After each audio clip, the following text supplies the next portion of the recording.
Welcome to Blade HQ, everybody. Today's a very special day because I'm back with my good friend Sarah. Hi George, how you doing? I'm doing great, especially because we can talk about OTFs. I got the Automatics. And I have the Gravity, and we're gonna put them to the test and look at similarities and differences. Let's talk knives.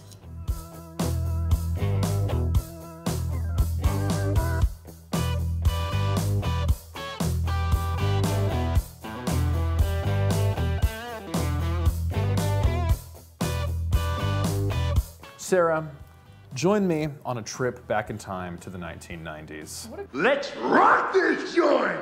And we say, goodbye 80s, hello 90s. Welcome to Blockbuster Video. Destination, Planet Hollywood. What a great time. I was only alive for 2 years. I was only alive for 3 of them. Poser. But I did some history books, and it appears that some guy named Vanilla Ice had gained prominence for just a small amount of time. Ice Ice Baby. Ice Ice Baby. Do you have that song memorized? No. I used to. I think I have a first verse still. Maybe we'll do that in the end credits, whatever. Maybe not.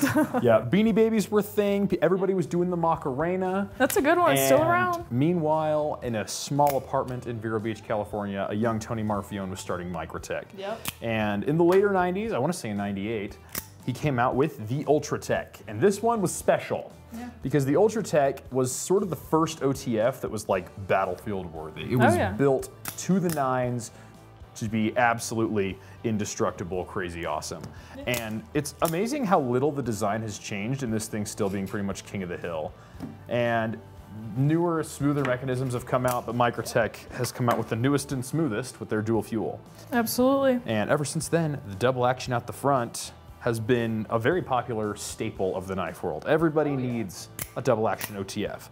But then something happened a couple years ago. 2021, the release of the EXO Gravity knives. So on the table today we have the EXO M in our exclusive. Check that one out. And then we also have the little utility blade EXO U, which you guys have seen. This one just came out in red. And I mean, this took the industry by storm. Yeah, these things came in because they're simple, they're easy, and I think it's because it's so different. I mean, Gravity, a folder is sort of maneuvered with Gravity, but it's pretty much a manual action. But with these, I mean, you turn one switch and they're out. And I think people see just kind of the ingenuity of just the whole concept of it being used by Gravity. It's so different than just the sliding. And I think that's just what it is. It's more of a fidget factor and just like a difference factor. Like everyone wants one because they're so cool.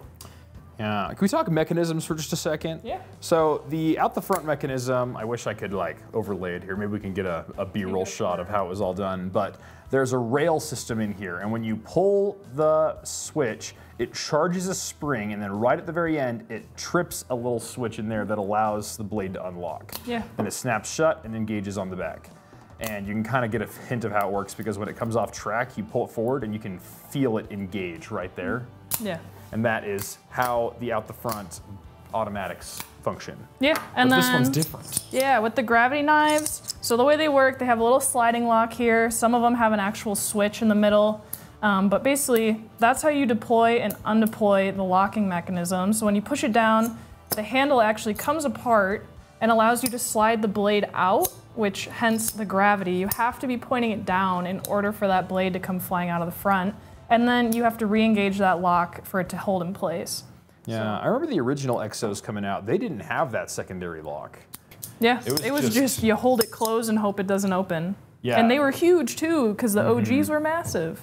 Yeah, but I really like this lock because you can see this entire block slides back and forth. That's bolted to the blade. Yeah. And here you close it and it's gonna have to tear through this milled billet piece of aluminum or titanium in the case of the fancier ones to make that lock fail. Yeah. So a very dependable lock it seems, but still so like geniusly simple. It's like effortless too. I mean, you're literally letting Gravity do the work, hence the name. So, you know, it's a little bit different of a movement with your hand. Some might think it takes a few more steps to open it up, but I'd say it's just about equal the ease to do it. So those are definitely the first comers to the automatic OTFs and gravity OTFs, but on the automatic side, in the last 30 years, we've seen a lot of additions to the party. Absolutely. Benchmade joined, you've seen the famous Infidel, but right now the one that you guys can't stop buying is the Shootout. And this one, I think the reason you can't stop buying it is because it's tough as nails, it's a crew air blade, and a steel reinforced inside on the handle, but it's super light because of this injection molded. I want to say this one's got a Gravity handle on it. Yeah, I mean, it's super tactical, but it's also like almost an everyday adventure kind of knife. I know the way Benchmade promotes it is you can really just have it in your pocket for any and all things that you'd be doing. Yeah, some people were nervous about the plastic handles on it, but the owner of Blade HQ literally backed his Raptor over it, and yeah, this thing's pretty bent indestructible. the clip real bad. Yeah, I mean, I would use this for anything really, because like you said, it's super lightweight. I think it goes against the aluminum or titanium versions of OTFs, so you can kind of feel like you can almost beat it up a little more. Throw it around, like chuck it in a backpack or something. You don't have to really feel like it's as much as your baby and like take care of it. Yeah, I do appreciate the Shootouts. I like the drop point ones that came out this year. And I love the colors they've been doing. Yeah, they're all bright and colorful. I dig it. Next up, Kershaw. Oh yeah. So Kershaw set out to make an OTF. This is the live wire designed by Matt Diskin, who in collaboration with. And Jim McNair is in charge of the industrial design team over there. And I was asking him about this project, and he said, every time we submitted something to marketing, it felt like they're like, make it smoother. Go back to the drawing board. He's like, they worked so hard on this mechanism, and they nailed it. And I was just talking to him at Blade Show, and then this lady came up and said she had arthritis. She's like, oh, I don't do OTFs. And he says, respectfully, will you just give it a try? Just open it. And she just gave it a try, and it worked. Like, she's like, oh, I'm sold. It is super smooth, and I can't really attest to kind of the science and manufacturing behind it, but I know you know a lot about how hard it is to make an OTF this good. So why don't you tell us a little bit about that? So my friends over at Chavez, who are close to us here in Pleasant Grove, Utah, they just made the Chub, and that one's been really popular. We cannot keep it. We were gonna put it on the table, but we don't have any. But, so apparently there's a lot of timing that has to go into it. So you gotta have the spring hit at a certain point, and then it's gotta disengage the lock, and then it's gotta go up, and it's gotta go fast enough to keep the momentum it needs to get all the way out, but also slow enough that the lock has time to engage. Yeah. And like I was talking to Stetson, one of their machinists over there, and he was showing me like, yeah, this is one that didn't make inspection. It looks perfect, it's beautiful. And if you pull it out, it locks, but if you shoot it out, just bounce. Right. And I think that's one of the differences. Obviously, you can tell with the gravity knives, you see all the mechanisms working and you're feeling it. I mean, you're actually manually using the mechanisms. But with this, it's just the slide. So if something does go wrong inside the scale, you have no idea. You have to take it all apart. Need a degree in industrial design to figure it out. So I think that's just, you know, to start, one of the differences that we can point out. And the last brand we're going to talk about today is Guardian Tactical. This one is another USA-made brand. What their special thing is, they have some ceramic ball system in their slide, and it makes it so smooth. Effortless. And this is the GTX 025, right? Yep, just a little baby man. Yep, and they also have the bigger one, which is the Scout, which is the one with the carbon fiber inlays. That one's also really nice. Yep, LMAX blades on just about all of them. Yeah. Super high-end, love it. Yeah, and I think one thing to note about the automatics, not that the Gravities don't have it, but like premium materials. I mean, these companies are using MagnaCut, M390, like all the best blade steels and materials for the handles. They have awesome pocket clips. Like, they are certainly making these knives to last. Yeah, I'm thinking we got M390, MK, Crewwear, MagnaCut, LMAX. So top of the line on everything. It's awesome. But it's, like we were talking about earlier, it's really difficult to make an OTF. So if you're gonna make one, you might as well make it perfect. Yeah, and they know people are buying them, so they're gonna use the best materials because they know they'll sell them. So, makes total sense. Now this is just a drop in the bucket of the out-the-front automatics. Oh yeah, for sure. But we have a slowly but surely growing world of out-the-front gravity knives. Absolutely. So, obviously you guys know, Riot EXO was the first line that kind of made their stamp in the gravity OTF world. And you originally know of the OG EXO, which is one that didn't have the lock on it, like we mentioned. It was a super long one, about a little longer than the EXO M's. But then they transitioned to having the lock with the other EXO M's. This is the aluminum version, our exclusive that we have with the black, with our Blade HQ crest on there. But yeah, these have the sliding lock like we mentioned earlier. This is Elmax steel, so the same as the Guardian Tactical. But yeah, super pocket-sized, handheld. I think it just competes right up there with the size of all these other handles. Yeah, and, like, just right to fit a hand on there, maybe even gloved. Yeah. If you need a little bit more blade on there, then the OG EXO is your man. Yeah, and they just recently came out with this budget version of the EXO M, so normally you see them in titanium, but now we have aluminum. I mean, even if money was no object, I think I might prefer the aluminum because, like, when I pick up a tactical knife, I want aluminum in my hand. Yeah. Maybe I just learned that from Microtech, ProTech, but... No, I totally agree. And I think gravity knives also give off more of that, like, EDC vibe. And so, I mean, you could probably use it in a more tactical situation like these, but, I mean, we'll put it to the test later to see if the lock actually holds up to those kind of tasks. But just like the simplicity of it, the ergonomics, it just looks very EDC compared to like the Shootout or the ULTR Tech. Yeah, now what that tells me is we gotta like get some customizable slides, That'd textures. be pretty cool. Yeah, imagine if you can like customize the lock and like all the little pieces on here, that'd be so the pocket clip. Riyadh, if you're listening, pretty please. Call us. Yeah, and then we also have the utility blade, the EXO U. This is the new red color that just came out. This one has the holes in the middle. The other one has more of a diamond textured pattern, but this is a stainless steel blade that you can just pop out with these little spring system here. It's a typical utility blade. Just grab a pack at Home Depot and you got 100 knives on you. Super usable knife. I mean, from what I've heard, a lot of people just use these as box cutters, which I think is perfectly acceptable. That's what we're all doing with our knives anyway, let's be honest. It's pocket size, it's small enough to just throw in your pocket, you won't know it's there. And so fidgety. Exactly, I would just sit at my desk and just do this all day long. Yeah, and if you work in a place that doesn't like knives and stuff, and you still like to fidget, then you can get this, pop the blade out, and who's gonna be mad at you? You're not flipping a knife, you're flipping a... Empty handles. It's like a fidget spinner, but way cooler. Yeah. But yeah, I think these are awesome. The EXOs have definitely made their stamp in the industry, and they will continue to do that. You guys can pre-order the Elmax versions of the EXO M aluminum, so definitely check those out on our website.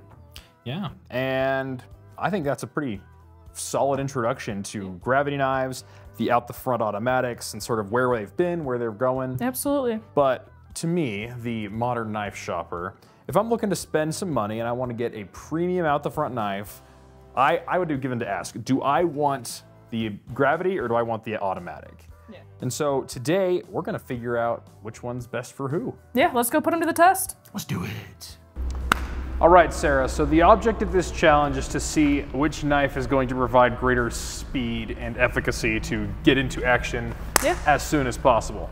And the reason we're doing this is because we're thinking as an emergency knife. Do you want gravity or do you want springs helping you out? So we brought out the knife gauntlet from our grand opening. Love it. And what we're gonna do is you start with your hands here, and then when that turns green, we say go, and then you go, you pull the knife out of your pocket, cut these two, come back, hit this, and that gives your final. So that was 3982. I'll be surprised if I even get that. Now just remember, this is trying to show off the speed of the knife, not the speed of the person, so don't feel bad when you lose. Fair. Yeah, and whoever wins actually gets the Mario Kart knife back. No! No! No! That is dumb! Are you kidding me? 1 point! 1 point! I don't know about that, but we'll see. All right, we'll see. All right, let's do this. You want to go first or me to go first? You go. All right, here we go. Here we go. All right. Good luck. Ready, set, go. Oh! 448. 4448. Did you even? Oh, you did. Okay. I had to go back and check my homework on that one, but we got through. There you go. 4.448. Okay. Not bad. All right, let's try reset. to beat it. All right, Sarah, we're all set for you. Let's do this thing. Ready, set, go. No! 6.1. Yeah, so I think, like, when I opened mine, I was like on the way up facing, but like with that, you have to wait for the knife to fall out. And I have to remember to lock it, which when I was practicing earlier, I realized I didn't do that. And that probably wouldn't be very good if for some reason this came out of my hand or moved. Yeah. So I think, I mean, clearly both of them got the job done in less than 10 seconds. Yeah. So I think both would be acceptable, but like maybe a slight edge here, like 2 seconds and 10. Like if somebody can't breathe, an extra 2 seconds isn't probably going to be the life and death difference. Yeah. We can contribute to user error as well, so. Yeah. Someone's probably a lot more skilled with a knife than I am at cutting things. Yeah, I'll bet. But yeah. I'll bet Patrick Odell could come in and waste us both with a slip joint. So. I don't doubt that. All right. Yeah. So I think in terms of speed, we'll give a slight edge to the auto OTF, but I think they're both reasonably just fast. because, especially from pulling it out of your pocket, it makes a whole world of a difference to pull it out and immediately be able to deploy. So. Yeah. But This makes me wonder, like, what about folders? If you had an Emerson Wave on your knife, imagine how much faster than even this you'd be, because it opens on the way out of the pocket. Yeah. And then that nasty chisel grind on them, they would just eat this. It's true. Yeah. So, I guess OTF auto, but anyway, let's We'll give it to them. We'll give it to them. So next up, let's do some strength testing. All right. So this test is designed to test the strength of the mechanism. Yep. Because these slide in and out, and there's a lock that engages it open. Yeah. On this one, there's a little flange that springs out to hold the blade. And then on yours, you want to show us the block that's on yours? Yeah. I'll open it up. It has this block here. Yeah. It runs into the bar. Okay, what I appreciate about that is we can actually see what's going on. Yeah. Yeah, so what you're gonna do is you're gonna wear this leather glove, you're gonna stab this stump as hard as you can 5 times in an effort to make this fail. Now this isn't as cool as the Microtech hammer nail test where they'll hammer it in, but it gets the job done. This is probably as much stabbing as anybody will be doing. Yeah, we can only hope. Yep. All right, so let's do this. You're up. Here we go.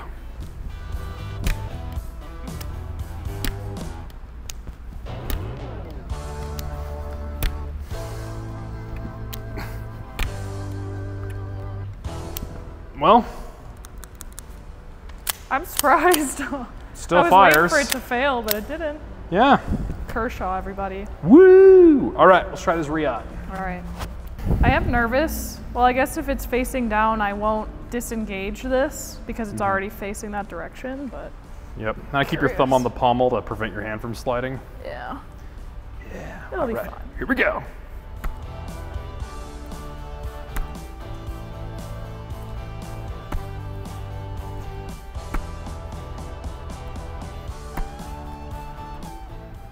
Well, it appears to have taken it in stride. As we thought, it wasn't going to go anywhere. I mean, there's nothing for it to go off track of or anything like that, so it's just beating itself back into the bar pretty much, so it's not going to go anywhere. Yeah, I think the big difference here is like, I know that there's a little flange that sticks out to hold the blade open, but I can't see it. I don't know what condition it's in, but this, the whole locking mechanism is that block. Yeah, so you know that it's not going to fail because you can see the maneuver that you're doing, you can see the pressure that's being applied, like, and where it would end up in the knife. Yeah, so I think both of these knives are stronger than you're going to have any chance of breaking. Oh yeah. But this one, it has a little more peace of mind to it because it's got this block, and you can see if that block is not tearing through this handle, and I wish it luck if it wants to, yeah, exactly. This knife is going to be pretty strong, and then super great. Yeah, good tests. I think for anyone that have these knives, you're probably not going to be doing something this strenuous on it, but peace of mind knowing if you need to, you can. Yeah. So I think with that, we're going to head back to the studio and finish this up. Let's go. So the last sort of juxtaposition I want to talk about here, seeing what we've done in the test, is price. Oh, absolutely. I think that's a big thing a lot of people are considering. So OTF automatics are all made in the USA because of some pretty strict importation laws. Yeah. And by the way, legality is another thing we could talk about. Yeah, but they also have a lot more moving parts in them. So you're paying for USA laborers and parts. You're going to get expensive knives. Yeah. So I think the cheapest one here is north of 200. Easy. Oh yeah, absolutely. And with the EXOs, I mean, Gravity knives made overseas, so they're going to be a little bit more budget friendly, if you will. Especially these aluminum versions are budget friendly compared to their original predecessors. But like these EXO-Us, less than $100. Yeah, not bad. And it's a great little utility knife. I mean, I know we can make a whole separate video on utility blade knives right now because they are just taking the industry by storm. Everyone is putting them in their knives. But I think— Why wouldn't you? They're so good. Yeah, even to have an EXO, I would pay this amount of money just to throw a utility blade in there. especially one where you can constantly replace the blade. You don't have to sharpen it. You don't have to worry about dulling your edge or breaking anything. You can just replace it and still have that same mechanism that everyone loves. And that's a phenomenon I've observed that, like, seriously, ultimate props to Riyadh for this one, because we have some people in the office who do not like knives. They don't think about them. They go home and forget knives exist. Oh, exactly. Those people are the ones who bought these. Yeah. Oh, yeah. Like our HR guy, Cooper, like he carries a knife every day because he works at Blade HQ, but he was excited. He went and bought this. He did. Yeah. I think a lot of people in the office have these now. I know a lot of people just bought our exclusive that came out. And I'm telling you, it's the fidget factor. I mean, it's super fun to fidget with an automatic OTF. Like, of course, it sounds so good. It launches so hard. But with these, it's just different. It's something no one's seen in the knife world, and so I think that's why it's so popular. Yeah, another thing is it doesn't chew up your thumb. Yeah. Like if you fidget with this all day, your thumb will let you know. If you fidget with this all day, no problem. Yeah, I mean, I know Tony's coming out with the new ULTR Tech, but this slide has always given me issues just because I'm not strong. So there's no shame on the slide or anything that Tony's done. It's an amazing knife. But I totally understand. It kind of bites at your thumb, and whether it's the Shootout, the Livewire, the Guardian Tactical, it's just the motion of shooting it out and pulling it back in is what gets you. The same thing happens with thumb studs, by the way. Yeah. Oh yeah. Flick a thumb stud enough, it'll hurt your thumb. Yeah, so I guess the question we need to answer is, who are each of these for? Yeah. So my thought on the OTFs, having seen how these performed and everything else, if speed is of utmost importance to you, and if push comes to shove and you have to open your knife, say in a moving vehicle or in space or something, then I want a spring helping me out. Because like we saw when we were cutting the straps, that thing launches open, it's open. With these, like you have to like make sure that you get the knife under the handle, you get it open, you close it, you lock.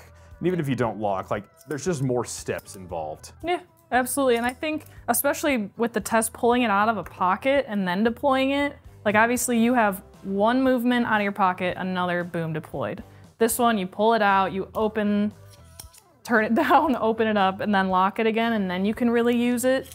I mean, if you were ever in a sticky situation and you pulled this out and you forgot to, let's say, lock it again, then you're at risk of that moving around if you're actually trying to use it or do something with it. So I just think, obviously, you know, quick first responders, like fast moving situations, you definitely want an automatic. Yep. However, if you're carrying it around the office, I see some serious benefits in this one. Yeah. Not that it wouldn't do the same tasks at the same level, but I think definitely just form factor, keep it in your pocket every day, use it for those regular tasks. I don't think you should necessarily be pushing it to its limits like you would an actual OTF or an automatic OTF, excuse me. But it still gets the job done. Yeah, and another thing that I think makes this a lot more consumer friendly is with these, if something goes wrong in here, it's a complicated mechanism. And you can definitely learn how to care for an OTF. And if you own one, I would seriously recommend you do. But with this, like, with the naked eye, you can see everything that is going on in this, and you know exactly what's wrong and how to fix it. If you need to take it apart, I count 1, 2, 3 screws you have to undo. Yeah. So, and you can actually swap the blades out of these too. Oh, that's true. I remember with the OG EXOs we could do a coping blade and get a dagger on the side. Yeah, I'm not too sure how it works with the EXO Ms yet, or if they have that, but definitely the OG EXOs, you can buy pretty much the different styles of blades and swap them. So it's pretty intuitive and pretty easy. It's definitely for the everyday user. Yeah. So I own an ULTR Tech and I love it. Yeah. But after all of this, I think it's time for me to get an EXO. Why not? I'm all there. And like I used to say, like nothing makes your nephews drop their jaw quite like an OTF does. And it's true. Like this, like the sound. Oh, it's great. But with this, hey, anybody got a knife? Oh yeah. People are gonna be like, whoa, what How is did it do that? They're gonna think you broke your knife. Yeah. Because no one really knows what that is if you're not in the knife world. So that's cool. But yeah, I mean, materials are awesome. And I didn't point out, there's actually some really cool jimping and texturing on this blade as well. So, or on the handles, I should say. So it goes along with the same feeling and texture of the slide on these, where it has that texture and feeling. So they're still trying to give you the same aspects of an automatic. So I think they've definitely hit the mark. So I think like you're saying, like they're trying to give you the same things on both. So we're kind of grasping at straws. If you need speed and tactical, then go automatic. If you want simplicity, then go this. But like seriously, whichever one speaks to you is an awesome pick. Yeah, for sure. And I think it depends what state you live in too. We should definitely talk about legality here because it does make a difference with the OTFs. Yes, because these are still super illegal in New York. But recently, Governor Cuomo signed a bill that legalized gravity knives in New York. Yeah, he kind of laid off a little. We're not lawyers. No. I would not dare try anything in the state of New York. But in theory, you are less legally regulated with gravity. Yeah, and I think it makes a difference. I mean, we have people all over the country that are buying knives, so one of them might be a little more available than the other, but like you said, they are both amazing options. I don't think you're gonna have a bad experience with either. Yeah, but I wish to put one last little thought in your minds. Who and what is saying you can't have both? It's true. Why not? Yeah. I'm sure gonna have both soon. Just gotta convince the wife to let me get an EXO. Yeah, there you go. And I need to dip my toes in the water and just get one of each, or one of either, I should say, because I don't have either, so. So tell me, you get one on the table, what is it? I've always loved the live wire, and the new Ultim version is really screaming my name. With the windows. Yeah. So, and our friend Jacob just got one, and it is gorgeous.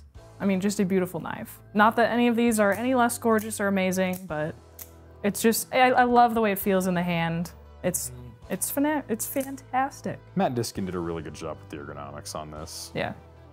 Agreed. Just fun because like OTFs kind of have the rectangle problem. They're all a rectangle. How are you gonna make it special? But they did a good job. For sure.